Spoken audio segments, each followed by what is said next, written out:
The United States of America stands with the United Kingdom in its decision to leave the European Union. That was a decision that was made by the people of the United Kingdom in a referendum, now the better part of 3 years ago. I'll be traveling tonight to London. I'll be meeting with Prime Minister Boris Johnson and discussing just that. I know there are literally votes underway in Parliament as we stand here today. No mistake about it.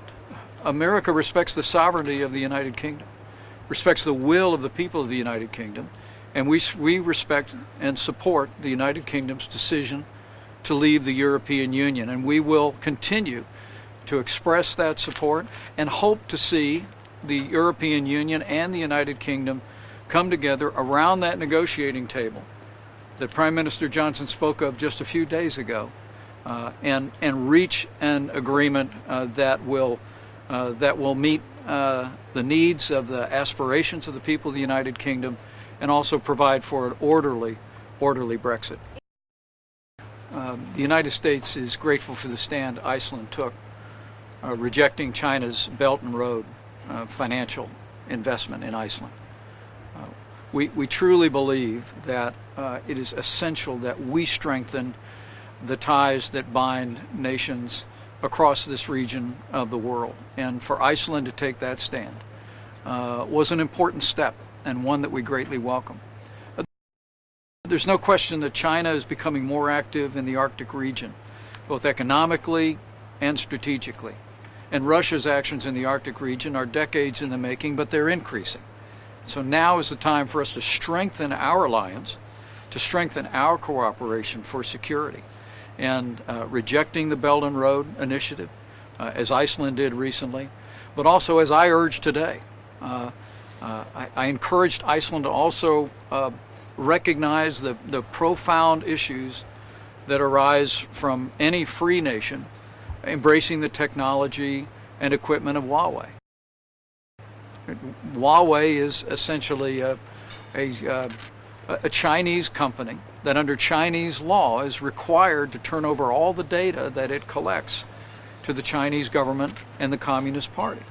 And the reality is we don't believe that that's consistent with the security of free nations. We don't believe it's consistent with the privacy of people that enjoy freedom in nations like the United States and Iceland. And so I urge the foreign minister today, as I will the prime minister, to join us in calling on nations across this alliance to reject that Huawei technology. The United States is taking a strong stand on free and fair and reciprocal trade with China. We just had a new round of tariffs that we announced that were imposed on China.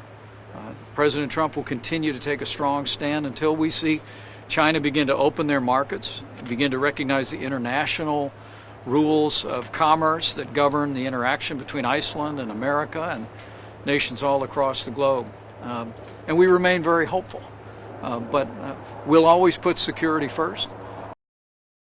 But we also have a president in President Donald Trump who's made it very clear to China that the days of massive budget deficits, in some years $500 billion budget deficits between the United States and China, the days of intellectual property theft and forced technology transfer are over. As President Trump said not long ago, the era of economic surrender is ended. And we have a president, as we did back in 1986, is willing to take a strong stand.